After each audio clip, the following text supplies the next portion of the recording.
इस कार्यक्रम के पुण्यार्चक हैं राजवैद स्वर्गीय श्री चंद्र कुमार जैन, राजवैधा स्वर्गीय श्रीमती कुसुम लक्ष्मी जैन की पुण्य स्मृति में पुत्र डॉक्टर पारस कुमार जैन सपरिवार, डॉक्टर शैल कुमार जैन सपरिवार, डॉक्टर अरुण कुमार जैन सपरिवार, डॉक्टर एकी जैन, श्रीमती नीलम जैन, पुत्र एवं पुत्रवधू डॉक्टर संकल्प जैन, डॉक्टर सृष्टि जैन सपरिवार, चार बाग, बहन एवं बहनोई श्री शाह कमल इंद्रेश जैन, समधी एवं बेटी दामाद श्री शाह सुमन प्रकाश, श्रीमती मालती जैन गुना नोएडा, अभिषेक अंचल जैन, नातिन आयशी अमिष्का, समधी श्री शाह लाला वीरसेन जैन, सुशीला देवी जैन भिंड ग्वालियर, पुत्र एवं पुत्रवधू विनय शशि सरा, बेटी एवं दामाद अभिषेक संश्रिता जैन, नातिन इरिया, समधी श्री शाह प्रदीप जैन पुष्पा जैन, नवीन आशा जैन लखनऊ बेंगलोर, बेटी एवं दामाद सृष्टि अनिवार्य जैन, समधी श्री शाह ज्ञानचंद श्रीमती कुसुम जैन,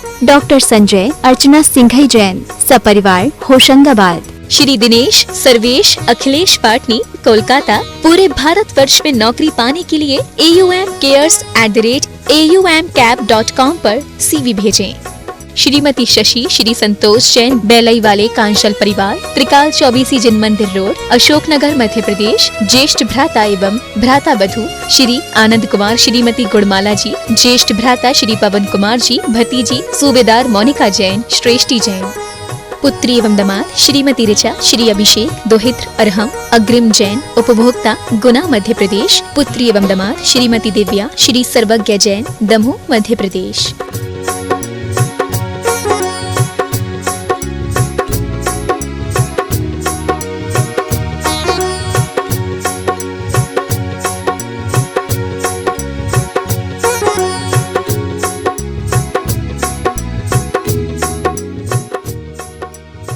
राशि ज्योतिष नौकरी, वैवाहिक, व्यापारिक एवं पारिवारिक समस्या पर जैन ज्योतिष द्वारा एकमात्र समाधान।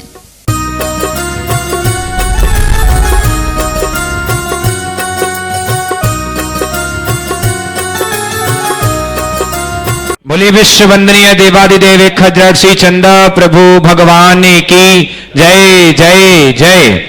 बोलिए परम पूज्य श्रमण संस्कृति उन्नायक आचार्य भगवंत गुरुवर श्री विद्यासागर जी महाराज की जय जय जय। बोलिए परम पूज्य गुणायतन प्रणेता, शंका समाधान प्रवर्तक, भावना योग प्रवर्तक, प्रखर वक्ता मुनिवर श्री 108 प्रमाण सागर जी महाराज की जय जय जय। बोलिए परम पूज्य मुनिवर श्री 108 अरह सागर जी महाराज की जय जय जय। सत्य और संस्कृति का सजा ये भव्य वितान, कदम मिलाकर बढ़ चले धर्म और विज्ञान। बंधुओं, शाश्वत तीर्थराज समेत शिखर के इस पावन तलहटी पर विश्व का एक ऐसा अनूठा कीर्तिमान स्थापित होने जा रहा है जिसके माध्यम से युग युगांतर तक जिन शासन की पताका लहराएगी। निश्चित ही बंधुओं, पंचायतन शैली का एकमात्र ऐसा जिनालय और साथ ही पूज्य गुरुदेव की अद्भुत परिकल्पना जो थीम पार्क के रूप में सफलीभूत हो रही है। बंधु, इसके माध्यम से न जाने कितने लोगों के सम्यक का कारण बनेगा गुणायतन और साथ ही न जाने कितने लोगों के दिशा दर्शक के रूप में भविष्य का निर्माता बनेगा गुणायतन।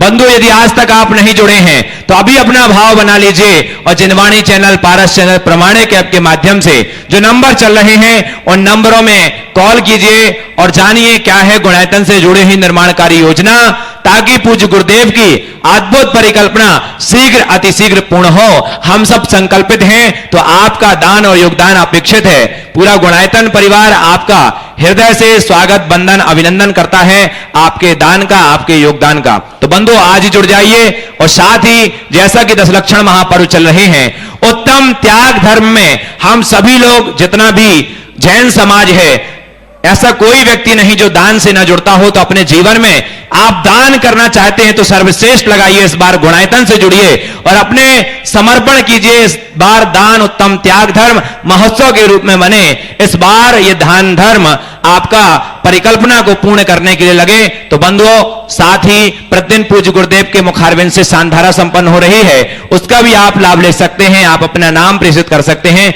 निम्न नंबरों पर आपकी ओर से शानधारा संपन्न हो सकती है। साथ ही आज जिन लोगों ने गुणायतन से जुड़कर के अपने आप को संबद्ध किया, उनके नामों की घोषणा कर रहा हूं। निर्माण निधि सदस्य के रूप में जिन्होंने सौभाग्य प्राप्त किया दिल्ली से दीप्ति गर्ग, मयंक गर्ग सा परिवार, इंदौर से महेंद्र बड़जात्या, निर्देश बड़जात्या सा परिवार, रुद्रपुर से सरिता जैन, सपना जैन, डॉक्टर विनय जैन सा परिवार का जोरदार करतल ध्वनि से स्वागत वंदन अभिनंदन कीजिए। साथ ही आज जिन्होंने सूत्रधार की सदस्यता प्राप्त की है, श्री सुरेश चंद, सुधीर कुमार जैन, संजीव रिंकू जैन, अशोक नगर से एक बार जोरदार करतल ध्वनि से स्वागत कीजिए। आज हमारे बीच उपस्थित हैं। मैं उनसे निवेदन करूंगा कि आइए गुरुदेव के चरणों में नमन वंदन करें। सुरेश चंद, सुधीर कुमार जी, संजीव रिंकू जैन, अशोक नगर, और इनके सम्मान के लिए बुलाना चाहूंगा मनोज जैन जी कन्नौज और शरद जी सरावगी साहब, वो आए ऐसे श्रावक श्रेष्ठी का सम्मान करें।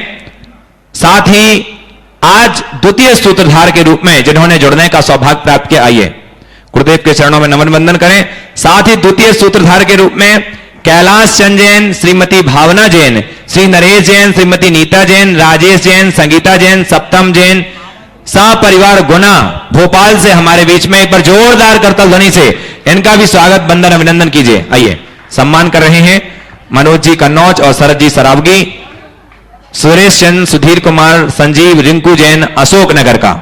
आपकी तालियां बजती रहनी चाहिए। आइए दूसरे श्रावक श्रेष्ठी सूत्रधार के रूप में जुड़े हैं, वो भी आए। कैलाश चंद जैन, श्रीमती भावना जैन, नरेश जैन, नीता जी, राजेश जी, संगीता जी, सप्तम जैन सा परिवार। अशोक नगर वालों के ये मामा जी हैं जो जुड़े हैं गुना भोपाल से, और इनके मामा भांजा ये जोड़ी फेमस है, और आज दोनों सूत्रधार जुड़े हैं। एक बार जोरदार करतल ध्वनि से स्वागत। और आप भी ऐसा कीर्तिमान स्थापित करिए, अपने रिश्तेदारों तक सूचित कीजिए गुणायतन की परिकल्पना को, और आप भी इस प्रकार से रिश्तों में रिश्ते जुड़ते चले जाएंगे और गुणायतन का ये कीर्तिमान स्थापित होगा। आइए इनके सम्मान के लिए डब्बू कासलीवाल नरेंद्र जी सेठी साहब जो शिविर के संयोजक भी हैं, वो आए। साथ ही कैलाश चंद जी, भावना जैन, नरेश जैन, नीता जी, राजेश, संगीता, सप्तम जैन सा परिवार गुना भोपाल से।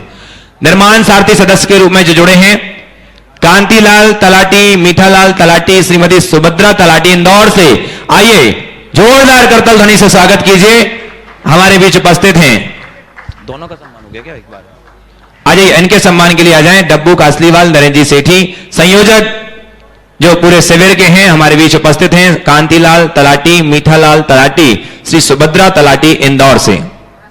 साथ ही जिन्होंने आज द्रव्य में अपना योगदान दिया है 11,000 रुपए की राशि में 10 लक्षण पर्व की पूजन सामग्री हेतु गुणायतन संस्थापक सदस्य इंजीनियर अनिल कुमार जी, त्रिशिला जैन सा परिवार, बरेली उत्तर प्रदेश से। और साथ ही जिन्होंने निर्माण दान में 11,511 रुपए की राशि की स्वीकृति प्रदान की, निर्मल कुमार जी कासलीवाल, लोकचंद जी, श्रीमती रतन देवी जी, मीना देवी कासलीवाल सा परिवार, मीठापुर पटना से। एक बार जोरदार करतल ध्वनि से स्वागत कीजिए। और बंधुओं, आज विशेष दिन है हिंदी दिवस। हिंदी दिवस निश्चित ही साहित्य संवर्धन का दिवस है, और पूज्य गुरुदेव के माध्यम से जो कृतियां निकली हैं, निश्चित ही उनको पढ़ने से हमारा अंतरंग परिवर्तित हो जाता है, जीवन की दिशा और दशा बदल जाती है। तो सबसे निवेदन करूंगा, एक विशेष ऑफर आपके लिए है। आज आप सभी बाहर स्टॉल देखेंगे, पूज्य गुरुदेव के माध्यम से जितनी भी कृतियां अब तक निकल चुकी हैं, उनके सभी के संस्करण आप बाहर जाकर के प्राप्त कर सकते हैं। आप अवश्य ले जाइए, और आपको 50% डिस्काउंट पर आज उपलब्ध होंगी। जिनके पुण्यार्जक बनने का सौभाग्य प्राप्त किया है शशांक प्रीति जैन यूएसए से, तरुण अनुपमा जैन दुर्गापुर, जो सुपुत्र हैं श्री अनिल जी, अमिता जी, श्रोमणी संरक्षक गुणायतन। एक बार जोरदार करतल ध्वनि से स्वागत कीजिए। तो आप सभी से निवेदन कि आप सभी लोग, जितने लोग उपस्थित हैं, साहित्य अवश्य लेकर जाइए और अपने जीवन में परिवर्तन कीजिए। आइए बिना किसी विलंब के अब सीधे सीधे चलते हैं आज के शंका समाधान के विशेष सत्र के संचालन के लिए बड़े ही सम्मान आदर के साथ बुलाना चाहूंगा आदरणीय अभय भैया, आदरणीय अशोक भैया जी। आइएगा, शंका समाधान के सत्र से हम सीधे सीधे आपके लिए जोड़ते हैं। देश और दुनिया में पारस चैनल, जिनवाणी चैनल और प्रामाणिक ऐप के माध्यम से शंका समाधान के इस लोकप्रिय कार्यक्रम को देख रहे सभी श्रोतागण पूज्य महाराज श्री के मंगल आशीष की प्रतीक्षा में हैं। दोनों हाथों को जोड़िएगा, हम भी मंगल आशीर्वाद लेते हैं और आपके निमित्त से उन सभी के लिए भी मंगल आशीर्वाद मिलेगा। हे महाराज श्री, नमोस्तु नमोस्तु नमोस्तु। और आज के प्रथम प्रश्न के लिए हम आमंत्रित करते हैं श्रीमती आशा जी महावीर जी लोहारिया, श्रोमणी संरक्षक गुणायतन, और श्रावक संस्कार शिविर के सौधर्म इंद्र। आपके बाद में तैयार रहेंगे सुरेंद्र प्रीति जी, गुवाहाटी आसाम, शिरोमणि संरक्षक और श्रावक संस्कार शिविर के चक्रवर्ती। नमस्ते गुरुवर। आज मेरा प्रश्न नहीं है, महाराज जी का आदेश है कि एक ही कोई करे, इसलिए मैं अपनी पत्नी धर्मपत्नी आशा लोहाड़े को दे रहा हूं।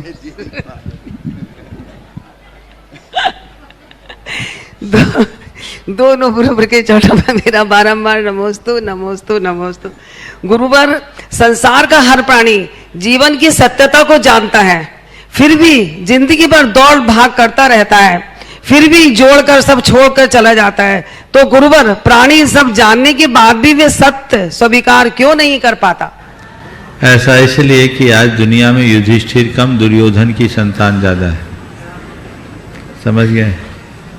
युधिष्ठिर जो जानते थे उसको जीते थे। उन्होंने तब तक ये नहीं कहा कि क्रोध बुरा है जब तक उन्होंने क्रोध को जीता नहीं। लेकिन दुर्योधन की स्थिति अलग थी। वो कहता था जानामि धर्मम न च मे प्रवृत्ति, मैं धर्म को जानता हूँ पर उसमें प्रवृत्ति नहीं होता। और जानामि अधर्मम न च मे निर्वृत्ति, मैं अधर्म को जानता हूँ उससे निवृत्त नहीं होता। तो जब तक हम पर दुर्योधनी वृत्ति हावी रहेगी हम अपने जीवन को बदल नहीं सकेंगे। नमोस्तु गुरुवर, नमोस्तु गुरुवर। सुरेंद्र प्रीति जी, गुवाहाटी, शिरोमणि संरक्षक गौड़ाईपन और श्रावक संस्कार शिविर के चक्रवर्ती। आपके बाद तैयार रहेंगे डॉक्टर शोभा जैन, राजेंद्र जैन, विदिशा, ट्रस्टी गौड़ाईपन। दोनों गुरुवर के चरणों में मेरा, मेरे बच्चे और मेरे परिवार का नमोस्तु नमोस्तु नमोस्तु। गुरुवर, आज सत्य धर्म का दिन है और सुबह जब आपका प्रवचन सुना तब से मन बहुत विचलित सा हो रखा है कि आपने प्रवचन में कहा दूसरों को संतप्त करने वाले शब्दों से बचे, आरोप, आदेश, आलोचना, अपमान करने वाले शब्दों से बचे। भावना योग में हम रोज सुबह कह रहे हैं सभी मेरे मित्र हैं, मेरा मन पवित्र है, मेरा मन शांत है, मेरा मन शांत रहे।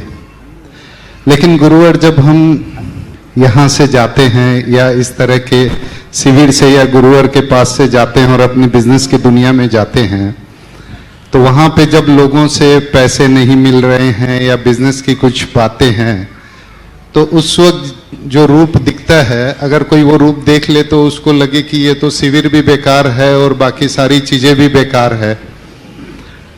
तो इन सब चीजों से जो मन में द्वेष उठता है, जो किसी जो सामने वाला है उसके प्रति मन में बहुत दुर्विचार या जो भी उठते हैं, तो उससे उसका क्या करें। और इसी का एक दूसरा हिस्सा है कि जिस व्यक्ति के साथ ऐसा हो रहा है, जो जिससे मैं बात कर रहा हूँ या जो भी बात करते हैं, तो उसके परिवार, उसके बच्चों का, उसकी पत्नी का और इस समाज का क्या दायित्व है। क्योंकि जो आदमी पैसे नहीं देता है या जो कोई भी इस तरह की बात है, तो उसको तो 20-25 आदमियों को अवॉइड करना होता है सिर्फ। एक हमारा धर्म ये कहता है बेईमान को माफ मत करना और विपत्तिग्रस्त को कभी परेशान मत करना। हमारा धर्म ये कहता है। तो उदारता भी साथ में होनी चाहिए। और हमारा काम हो गया, अब हम उसको गालियां नहीं देंगे, अरे वो आदमी बड़ा बेईमान है, मेरा पेमेंट 2 साल बाद दिया था, उसको माल मत देना। नहीं भैया, हमारा पेमेंट दे दिया। कोई पूछे तो भैया हमारा काम तो हो गया, अब आप अपना देख लो। न उसकी निंदा करना ना प्रशंसा। नहीं तो आप लोग क्या रहे, बहुत घटिया आदमी है, सावधान होना, पूरा मार्केट रेपुटेशन बिगाड़ दोगे उसके। ये द्वेष, ये किसी के प्रति नहीं हो। बात व्यवहारिक रूप से समझ रहे हो? बहुत अच्छा सवाल किया आपने। ये आम जनों के साथ होता है। फिर एक और बताऊं, शायद तुम्हें अच्छी नहीं लगेगी। तुम जैसे लोगों का जो धंधा है ना, फाइनेंस का धंधा, ये धंधा अगर मुझसे पूछो तो बहुत अच्छा धंधा नहीं है। इस धंधे में आदमी जरूरत के हिसाब से पैसे लेता है और फिर कभी उस पैसे से न पनप पाए तो उससे पैसा वसूलने के लिए सब हथकंडे अपनाने पड़ते हैं। उसमें कुछ लोग तो ऐसे भी होते हैं जो समर्थ होकर नहीं देते हैं, और कुछ लोग ऐसे होते जिनकी नीयत सही है पर नीति गलत होने के कारण दे नहीं पाते। मैं एक सभी लोगों को सलाह दे रहा हूं तुम्हारे माध्यम से, जो लोग फाइनेंस के बिजनेस से जुड़े हैं। ज्यादातर लोग ओवर एस्टिमेट बिजनेस करते हैं। फाइनेंस की जरूरत किसको है? ताकत से बाहर कारोबार करते तो बाजार का पैसा लेते हैं। ओवर एस्टिमेट बिजनेस करने से प्रायः क्या होता है, चल गया तो चल गया, कोई टेक्निकल पेच फंस गई तो सारा रोटेशन रुक गया। अब ब्याज का मीटर तो घूमेगा, अगला देने की स्थिति में नहीं रहेगा। अब उससे वसूलने के लिए तुम्हारा भी जी दुखेगा। जब तक पेमेंट नहीं आया तो रात की नींद भी कईयों की उड़ जाती, तुम्हारी तो शायद नहीं उड़ती होगी। नहीं महाराज, उड़ जाती है क्या? थोड़ी बहुत तो होती है। अब ये किसको नुकसान? सामने वाला देने की स्थिति में नहीं है और तुम लिए बिना करोगे कैसे, क्योंकि कब तक ऐसे काम करोगे। और एक दो घटनाएं ऐसी आई जो बहुत सावधान करती है। एक दो प्रसंग ऐसे आए जिसमें एक व्यक्ति ने अपने परिवार के साथ स्वयं की आत्महत्या की, परिवार की हत्या करके खुद की हत्या की, और सुसाइड नोट में सारे कारणों में उन लोगों का भी नाम लिख दिया जो उसके लेनदार थे। बड़े परेशान हुए। उसमें एक दो ऐसे लोग हैं जो परेशान हुए, मेरे परिचित हैं। तो इस समय बहुत खराब है। आदमी की असलियत का अंदाज नहीं लगता। और हमारे ग्रंथों में जो बातें कही है, नीति वाक्यामृतम एक ग्रंथ है, उसमें अर्थ नीति में कुछ काम की चीजें हैं। मैंने उसमें से निकाला एक्सट्रैक्ट आप लोगों के लिए, कई बार अपने प्रवचनों में सुनाया, आज फिर बताता हूं। कर्ज में डूबे आदमी को कभी कर्ज मत देना। वो डूबता हुआ जहाज है, खुद डूबेगा, तुमको भी डुबो देगा। आप लोगों का भी ऐसा अनुभव होगा। आओ भैया ले जाओ। अब दे किसको रहे हो? वो जो ओवरलोडेड है, आने की संभावना छीन है। और आजकल लोग खूब ऐसा कर रहे हैं।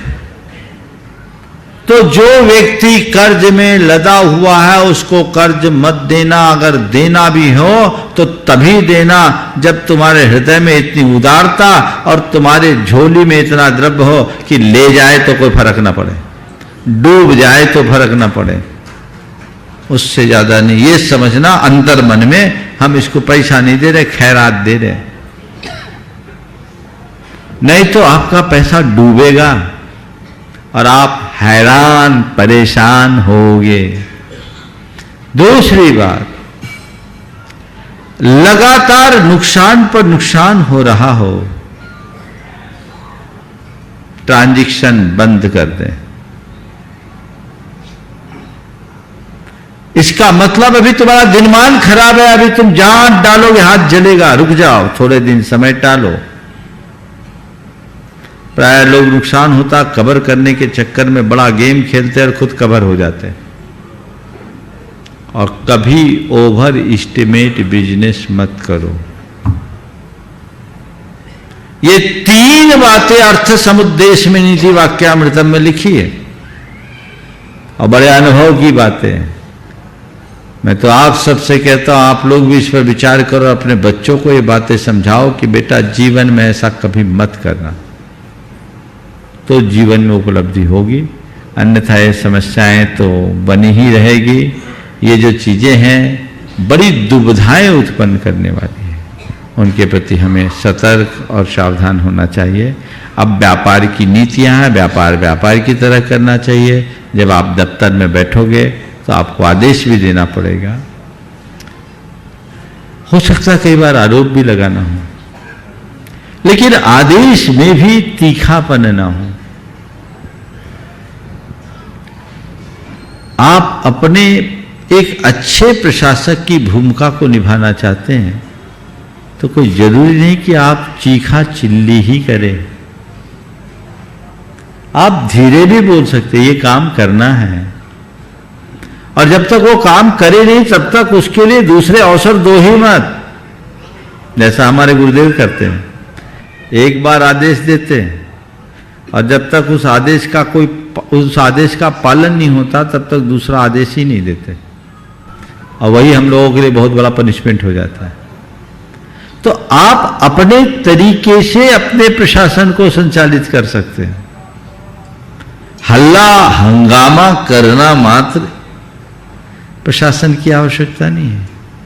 सख्त प्रशासक बने काम के प्रति, पर जबान में सख्ती रखना कोई जरूरी नहीं है। स्टैंड में सख्त रहो, अपने रुख को स्थिर रखो, वाणी को लचीला बना दो।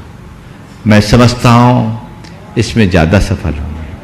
महाराज श्री परिवार और समाज का जो देखो, हाँ वो पहलू और है। वो बहुत पहली बात तो मैं ये कह रहा हूं कि जो लोग कभी किसी से कर्ज लिए, कोशिश ही ना करो कि कर्ज लेना पड़े, और कर्ज लिया है तो चुकाना अपना फर्ज समझो। नींद उड़ जानी चाहिए, मेरे ऊपर कर्ज लगा, मुझे देना है, और कभी लेनदार को झूठ ना बोलो, अपनी वास्तविक स्थिति से उसको अवगत करा दे, और ये सुनिश्चित करे कि मेरी पहली प्राथमिकता है, मुझे ये देना है। मैं ऐसे लोगों को जानता हूं जो पूरे गांव का रुपया लिए बैठे हैं, पूरे समाज में राज कर रहे हैं, और कई विधवाओं की हाय ले रहे हैं। ऐसे लोग जिनने अपनी जमा पूंजी उनको दे दी, जमा पूंजी दे दी, ये घोर नीच कर्म है। वे सब नरकों की तैयारी कर रहे हैं, पर द्रव्य हरण को नरकायु के बंध का कारण बताए, वे भावी दुर्गति के पात्र बनेंगे। इसलिए इस पर बहुत गंभीरता से विचार होना चाहिए। नमस्ते महाराज। और डॉक्टर शोभा राजेंद्र जी जैन विदिशा, ट्रस्टी गुणायतन और सेवायतन। आगे तैयार रहेंगे मंजू नरेंद्र शेट्टी गया। हे गुरुदेव, अमेरिका से बेटे रोचक जैन ने आपके चरणों में नमोस्तु निवेदित किया है, और उन्हीं का ये प्रश्न है। एक हमारी समाज की बहुत गंभीर समस्या की ओर उन्होंने आपसे मार्गदर्शन चाहा है कि समाज में महिलाओं के लिए जो बहुत स्ट्रिक्ट कानून बने हुए हैं, जैसे कि घरेलू हिंसा 2005, भारतीय दंड संहिता 498 और हिंदू मैरिज एक्ट 1995 इत्यादि, इसमें महिलाओं को बहुत ज़्यादा पावर दिए हैं तलाक के संबंध में, घरेलू हिंसा के संबंध में। तो इसका मिसयूज हो रहा है।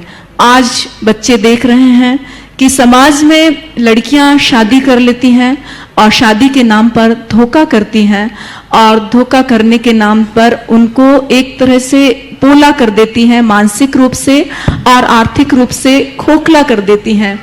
तो ऐसा बहुत समाज में हो रहा है, और वो समाज में चारों ओर और रिश्तेदारों में भी देख रहे हैं, अपने मित्र यारों में भी देख रहे हैं।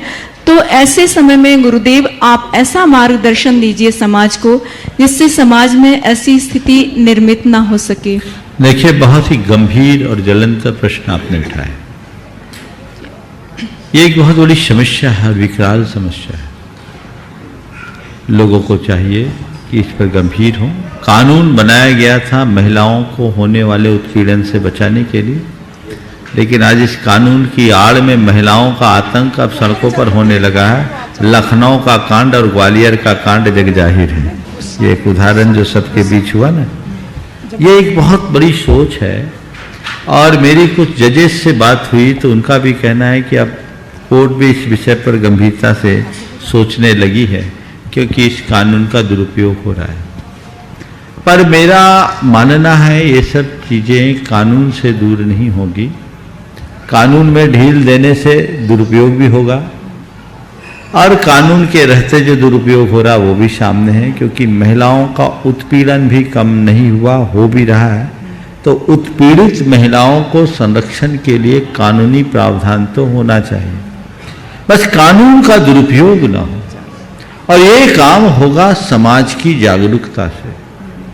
समाज के लोगों को चाहिए कि ऐसे लोग जो जानबूझकर सामने वाले पर मिथ्या आरोप लगाकर उन्हें प्रताड़ित करते, परेशान करते, उल्टे सीधे रुपये ऐंठते हैं, उनसे अपना सामाजिक व्यवहार बंद कर दें।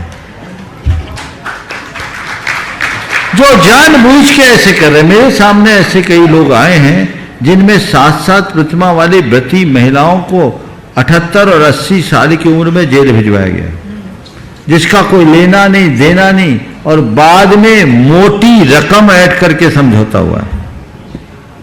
ऐसे लोगों का जब तक सामाजिक बहिष्कार नहीं होगा तब तक ये कुरीति दूर नहीं होगी। मैं तो एक ऐसे परिवार को जानता हूं जिनकी 3 बेटियां, तीनों की शादी हुई, शादी टूटी और मोटी रकम लेकर के टूटी। शादी के बाद तलाक हुआ और तीनों बेटियों ने मोटी रकम ऐठी। और ऐसे लोग वो इंसान कैसे कहलाएंगे? वो तो हैवान है, समाज के लिए कलंक है। समाज मूक दर्शक बन के रह जाता। मैं एक ऐसे परिवार को जानता हूं जिसके यहां बहू आई और केवल 3 दिन रही घर में। समझने वाले समझ रहे हैं मैं किसके लिए बोल रहा हूं। 3 दिन घर में रही और चले गई और पूरे घर को परेशान कर डाला। लोगों को भागना पड़ा इधर उधर, इतने सारे केस लदवा दिए। ये इसका और कोई समाधान मुझे दिखता ही नहीं। अब लोग बहुत चिंतित हो गए। शादी होना, एडजस्टमेंट नहीं होना, यह भी एक बड़ी समस्या है जो हमारी संस्कृति का कलंक है। लेकिन इस तरह के मिथ्या आरोप लगाकर मोटी रकम ऐंठने की चेष्टा करना कतई शोभास्पद नहीं है। पर सबसे बड़ी विडंबना यह है कि समाज मूक दर्शक बनकर के खड़ा है। सच्चे अर्थों में समाज में ऐसा माहौल बनना चाहिए कि ऐसे लोगों की सामाजिक मान्यताएं खत्म हो जाए, उनको तो आहार देने का भी की पात्रता नहीं होनी चाहिए। क्योंकि हिंसा अत्याचार है, अन्याय है, अनैतिकता है। किसी का उत्पीड़न नहीं होना चाहिए, दहेज जैसी कुप्रथा नहीं होनी चाहिए। मैं इसका 100% समर्थन करता हूं। इस कानून का भी समर्थन करता हूं जो मैंने पहले कहा, ये होना चाहिए। पर किसी भी कानून का दुरुपयोग नहीं। कानून पीड़ित को संरक्षण देने के लिए बनाए जाते हैं। कानून की आड़ में किसी को पीड़ा देना कतई उचित नहीं है। यह जो दुरुपयोग हो रहा है उसके प्रति बहुत गंभीरता से विचार करने की जरूरत है। हे गुरुदेव, इसीलिए वो शादी के लिए मना ही कर देता है। बोले लड़की आएगी और लौट के चली जाएगी। बहुत लोगों के साथ ऐसा है, बहुत लोगों के साथ ऐसा है। मंजू नरेंद्र सेठी गया और आपके बाद में तैयार रहेंगे मयंक अजमेरा मुंबई। दोनों महाराज जी के चरणों में बार बार नमोस्तु नमोस्तु नमोस्तु। हम लोग के द्वारा किए गए अच्छे और बुरे कर्म का निर्माण कहाँ होता है, जबकि जैसे कोई ईश्वर और परमात्मा कोई नहीं करते हैं। स्वयं का बोध परमात्मा है। बुरा करेंगे तो बुरा जरूर होगा, यह तय कौन करता है? हमारे ग्रह नक्षत्र या स्वयं या अपना कर्म? देखिए, हमारे अच्छे बुरे कर्म हम खुद करते हैं, उसका परिणाम भी हम खुद भोगते हैं। कल 6ठा अध्याय आएगा, दोपहर में इसकी मैं विस्तार से चर्चा करूँगा। संक्षेप में मैं इतना ही कहूँगा कि हम जैसी प्रवृत्ति करते हैं वैसे कर्म के संस्कार हमारी चेतना में जम जाते हैं, और जैसे कर्म के संस्कार जमते हैं वे ही कालांतर में पककर हमें अच्छा बुरा फल प्रदान करते हैं।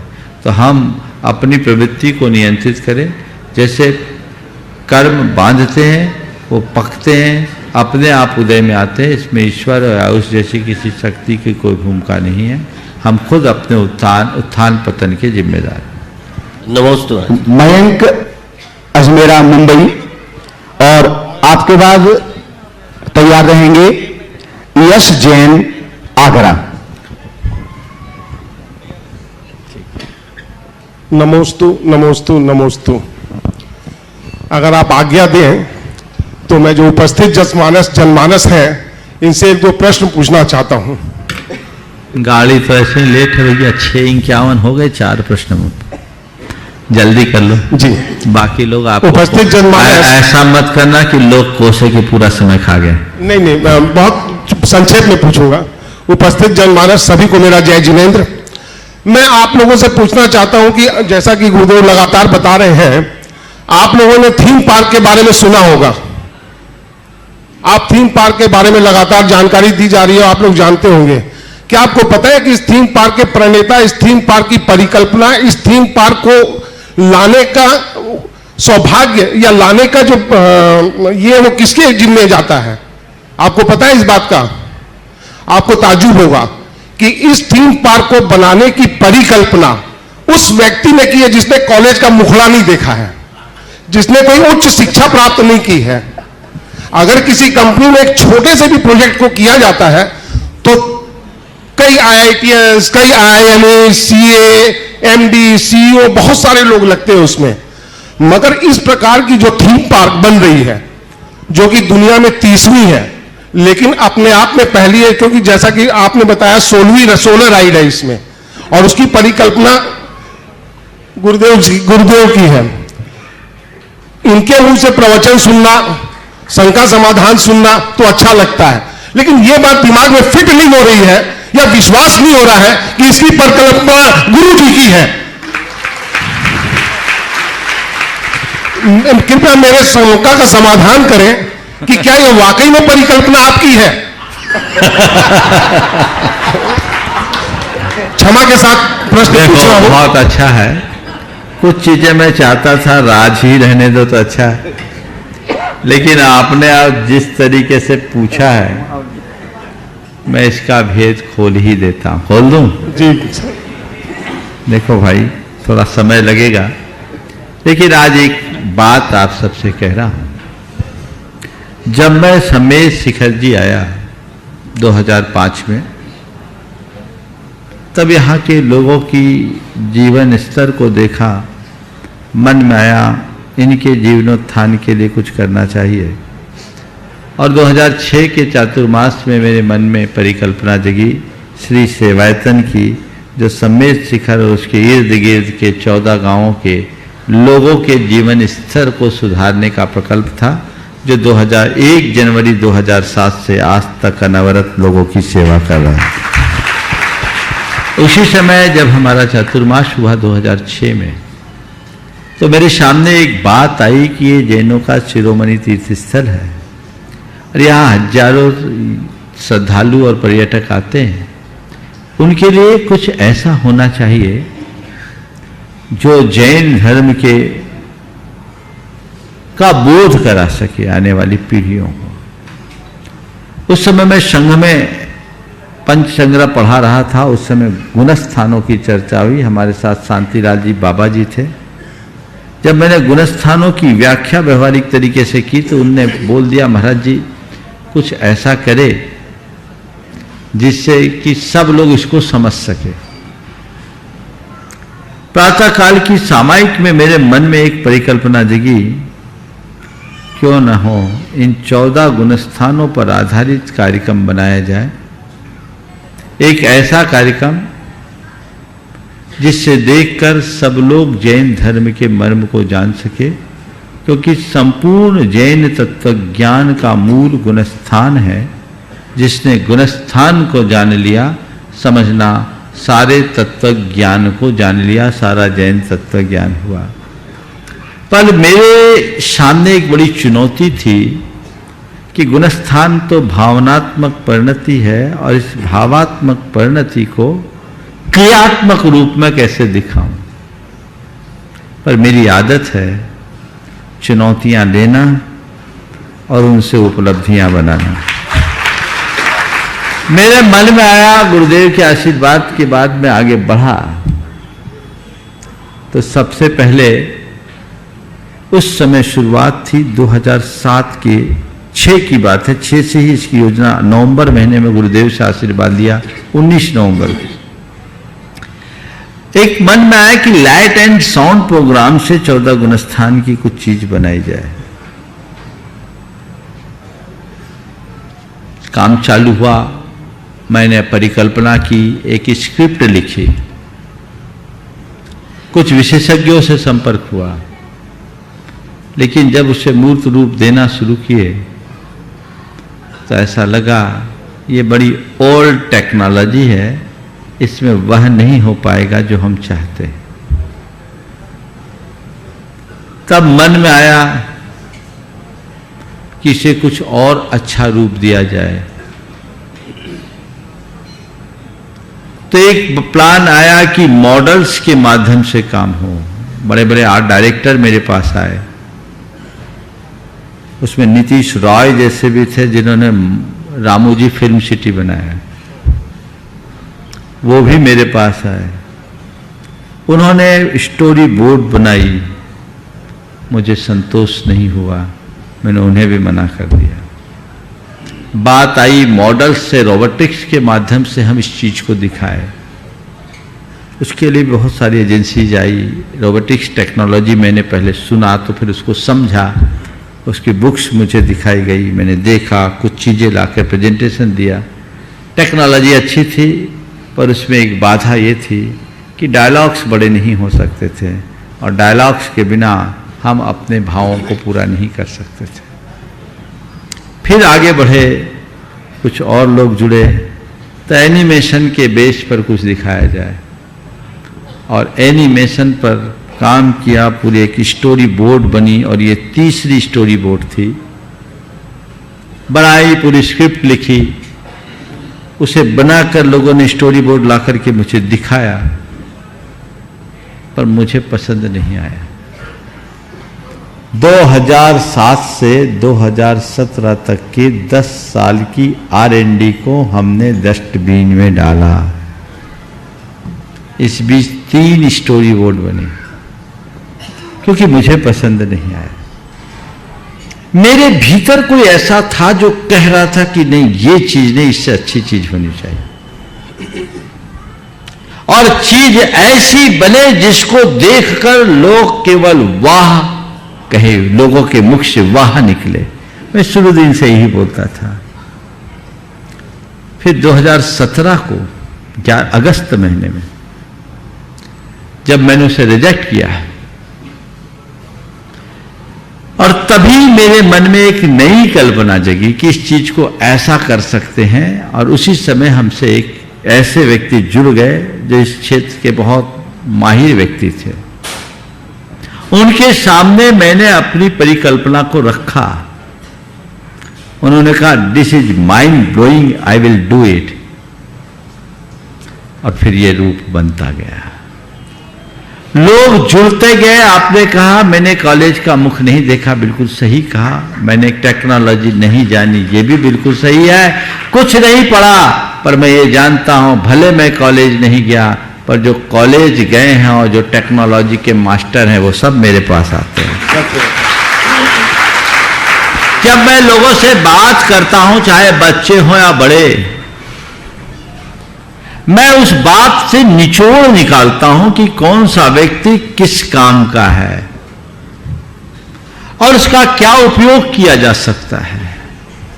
आपने बिल्कुल ठीक कहा, ये राइड आपने कैसे जानी। यहां बहुत लोग, राइड तो मेरी पीढ़ी के लोग जानते ही नहीं होंगे। ये 4DX, ये 270 क्या होता है, ये सोरिंग राइड क्या होता, मैंने भी नहीं सुना था। लेकिन जब लोग मुझसे मिले, चर्चाओं में आई, मैंने अपनी थीम बताई कि इस चीज को हमको ऐसे दिखाना है। मेरी एक दिली तमन्ना थी कि लोगों को हम समूह शरण में परिभ्रमण कराएं, और एक बहुत लंबे समय से समूह शरण की परिकल्पना तो 1992 से मेरे मन में थी। जब गुरुदेव ने विदिशा भेजा था, शीतलनाथ भगवान का जन्म स्थल है, तब जन्म तप ज्ञान त्रय कल्याणक भूमि, 4 गर्भ जन्म तप ज्ञान, 4 कल्याणक भूमि। तो वहां एक बड़ा समूह शरण बनाने की भावना थी, और तब से मैं समूह शरण का अध्ययन करता था। और मैं आंख बंद करता तो मुझे ऐसा लगता कि जैसे मैं समूह शरण में हूं। अभी आप जो झलक देखते हैं ना समूह शरण की, वो सब मेरी कल्पनाओं में पहले ही साकार हो चुका था। मुझे ऐसा ही समूह शरण दिखता है आज भी। पता नहीं मेरे किस भाव का संस्कार है। ये सब चीजें पढ़ने से नहीं आती, वो मुझे दिखता था। निमित्त मिला, मैं चाहता था कि लोग समूह शरण में परिभ्रमण करें। समूह शरण का जो स्वरूप है, अगर हम उसे एकदम फिजिकली बनाएं तो बहुत कठिन है। तो फिर क्या करें? एक टेक्नोलॉजी की जानकारी मिली, हम बोले, समझा मैंने, बोले ये टेक्नोलॉजी, वेस्ट टेक्नोलॉजी, इसको आगे बढ़ाइए। उसके परिणाम स्वरूप ये राइड बनी और उसी में यात्रा आत्मा से परमात्मा की ये जो आपकी 4DX और 270 की स्क्रीन की मूवी है वो बनी। निश्चित ये टेक्नोलॉजी है और बहुत अद्यतन टेक्नोलॉजी, मॉडर्न लेटेस्ट टेक्नोलॉजी।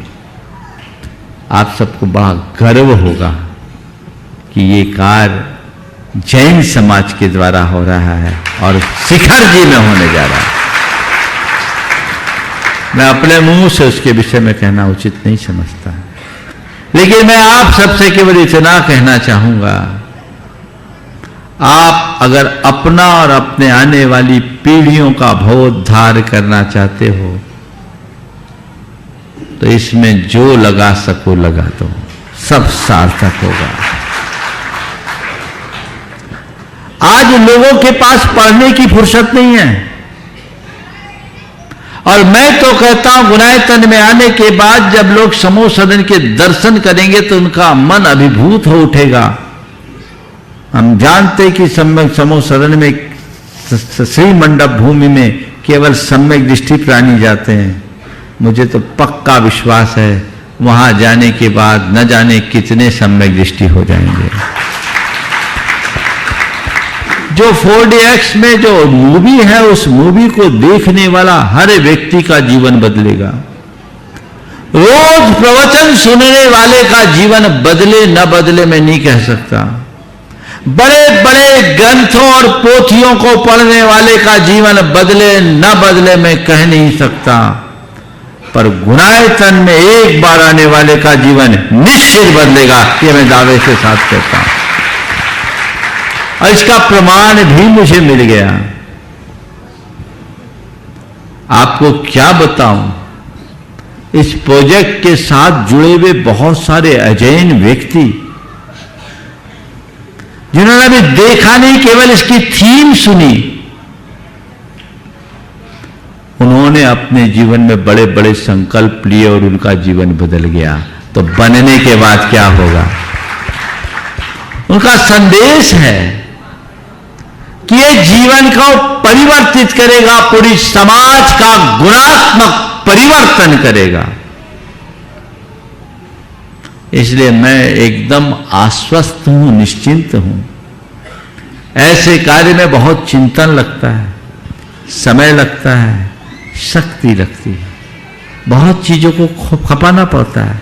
आज भी इतना काम आगे बढ़ने के बाद भी और मेरी इतनी व्यस्तता होने के उपरांत भी कम से कम 3 घंटा मेरा इसमें समर्पित होता है, वो चिंतन के रूप में या मार्गदर्शन के रूप में।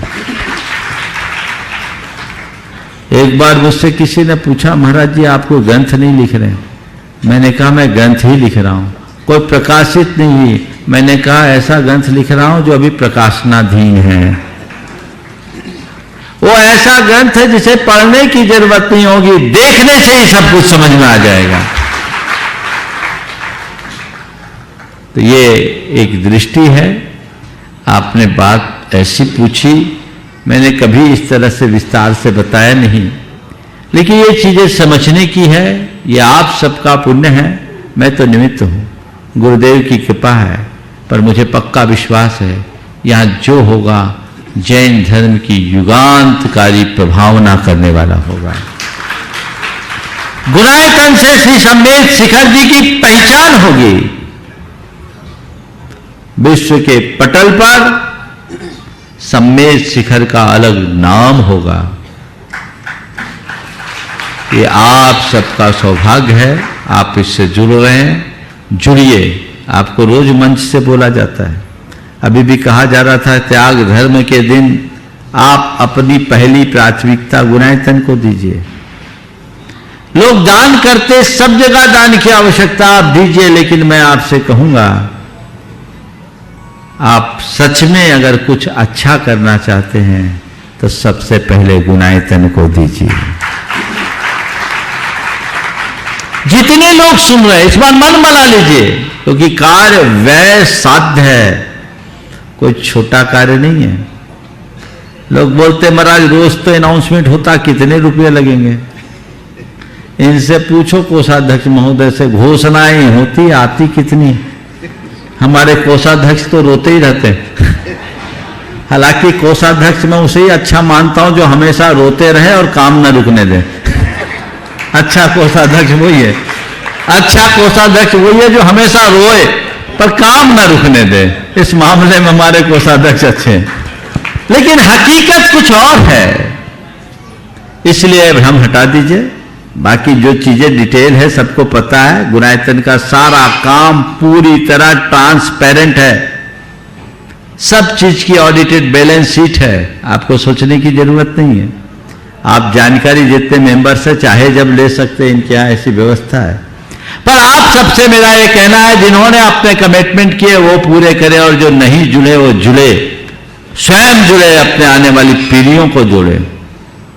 कल आपको गर्व होगा कि वो स्थान है जहां मेरा द्रव्य लगा है।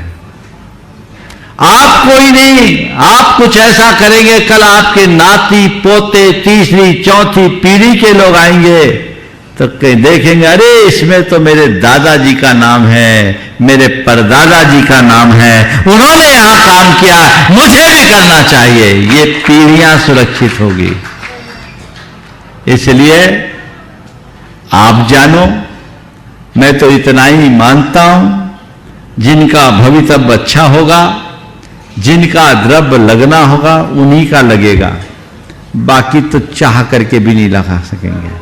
बहुत लोग ऐसे हैं, पर जो लोग लगा रहे हैं वो बड़े भाग्यशाली है। अपना मन बनाइए, जिनने मन नहीं बनाया वो भी मन बनाइए, तब आपको लाभ होगा। सवाल राशि का नहीं, सवाल भावना का है। हर कोई भावनाओं से भरकर योगदान दे, तो यही योगदान आपके जीवन के उत्थान का कारण बनेगा।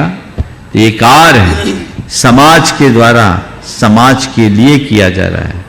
हम मूल तीर्थ स्थल पर करने जा रहे हैं। जम से यम तम समायरे, एक वाक्य कह करके मैं आपके इस प्रश्न का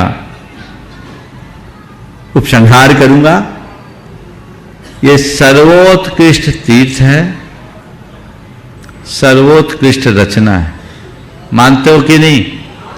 जिन्होंने देखा है, सर्वोत्कृष्ट तीर्थ है, सर्वोत्कृष्ट रचना है।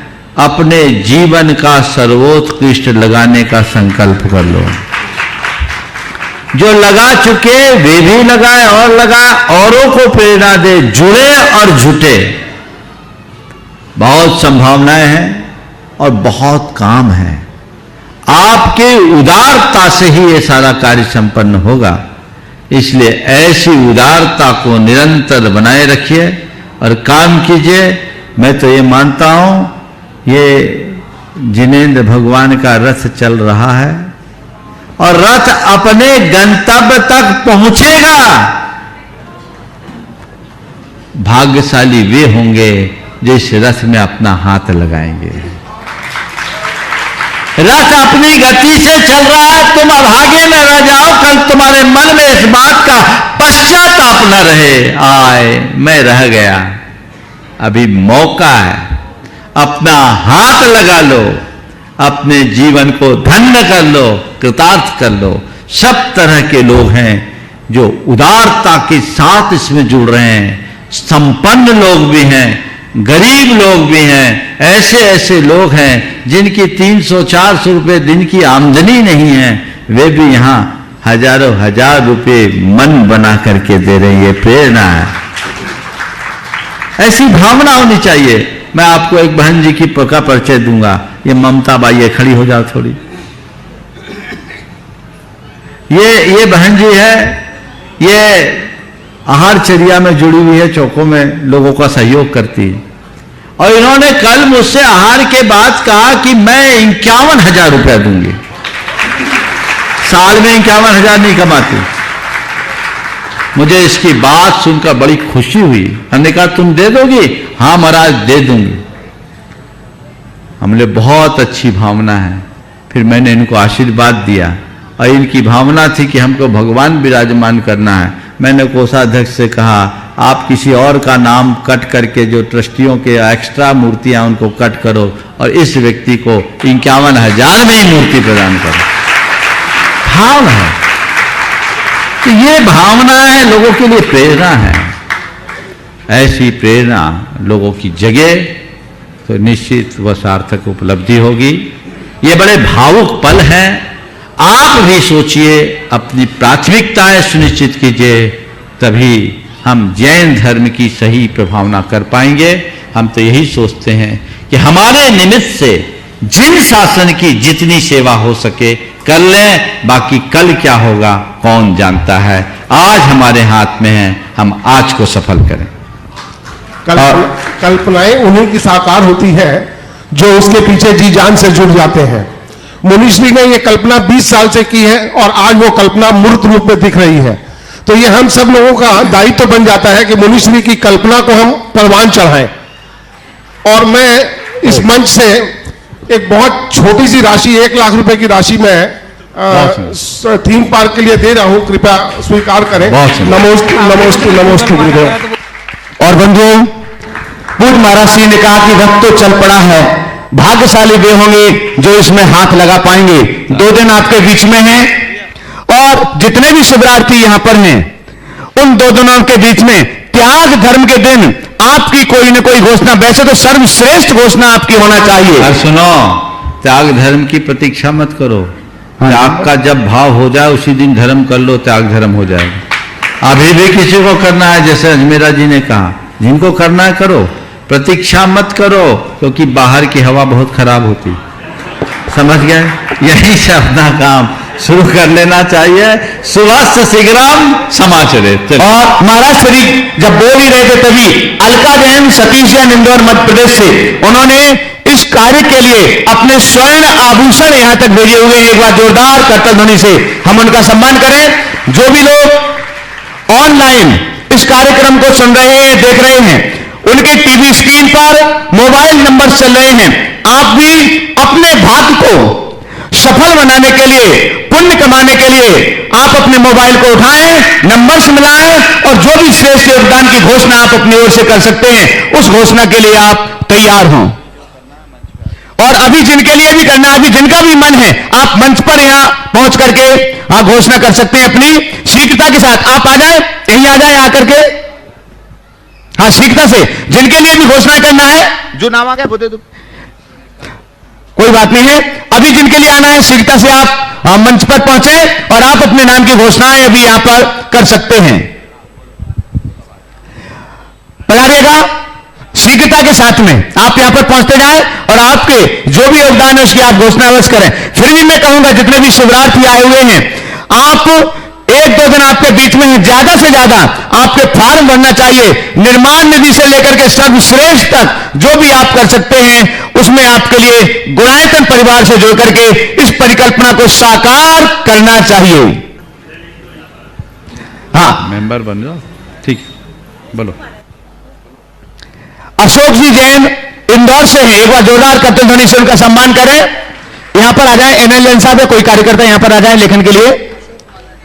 अशोक माला जैन इंदौर से हैं और उन्होंने अभी पहली किस्त के रूप में 21,000 रुपए की अपनी घोषणा की है। नाम बोले आपका? रज्जू जैन खेलनी, उन्होंने अपने एक स्वर्ण आभूषण के रूप में अंगूठी यहां पर प्रदान की है। अशोक माला जैन इंदौर, रज्जू जैन अंगूठी चलेगा। जब तक नाम विकास भाई लेकर के आ रहे हैं, तब तक यश जैन आगरा। नमोस्तु महाराज श्री, बोल देते हैं। मैं अपने आगरा समाज व एवं संपूर्ण परिवार के तरफ से आपको नमोस्तु नमोस्तु नमोस्तु बोलता हूँ। महाराज श्री, मेरा ये प्रश्न है कि हम हर चीज में कैसे परफेक्ट हों जिससे हमारे माता पिता को प्राउड फील हो। बहुत अच्छा सवाल। हम हर चीज में कैसे परफेक्ट हो कि हमारे माता पिता को प्राउड फील हो। आपने कहा हर चीज में परफेक्ट कैसे करें? पहले अपनी सोच को परफेक्ट करो तो हर चीज में परफेक्ट हो जाओ। अगर अपने आप को परफेक्ट करना चाहते हो तो अपने मन में आत्मविश्वास को जगाओ, सतत लगन बढ़ा करके चलो, जो करना है उसके लिए समर्पित हो जाओ, तब हम सब कुछ को परफेक्ट कर सकते हैं और अपने जीवन को समर्थ बना सकते हैं। समय आप सबका हो गया है। आज के सत्र महाराज बहुत बढ़िया। हाँ चलेगा। ये दोनों छोटे छोटे बच्चे अपनी गुल्लक से पैसे लेकर के आए हुए हैं, जितने भी हैं। एक बार जोरदार करतल ध्वनि से दोनों बच्चों का सम्मान, बच्चों का नाम लिखा दें। मयंक जैन, लखनऊ। ऐसा करो, पैसे अपने पास रखो और आप कार्यालय रसीद कटा लो। मयंक, पैसे अपने पास रखो, कार्यालय से रसीद कटा के दो। आज के सत्र को यहीं पर सलाम से विराम दे रहे हैं। आप सब लोग आगे अपने भाव बनाएं और संपर्क।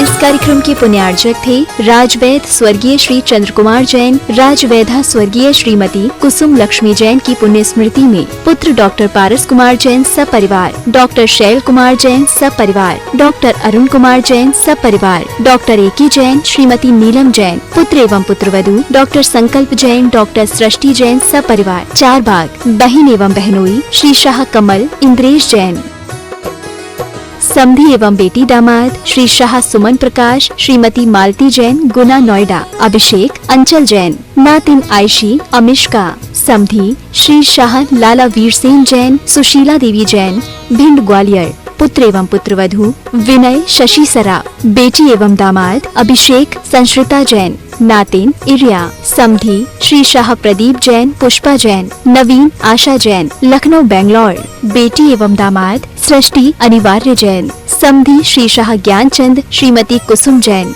डॉक्टर संजय अर्चना सिंघई जैन, सपरिवार होशंगाबाद। श्री दिनेश सर्वेश अखिलेश पाटनी कोलकाता पूरे भारतवर्ष में नौकरी पाने के लिए AUMcares@aumcap.com पर CV भेजें।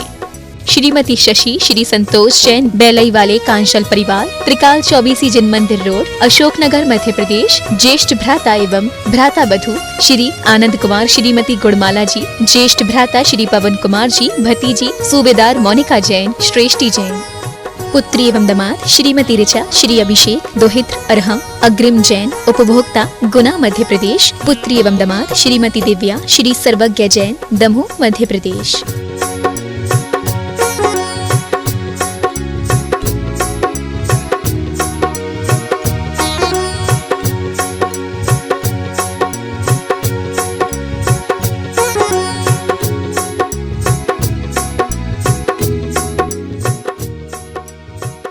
राशि ज्योतिष नौकरी, वैवाहिक, व्यापारिक एवं पारिवारिक समस्या पर जैन ज्योतिष द्वारा एकमात्र समाधान।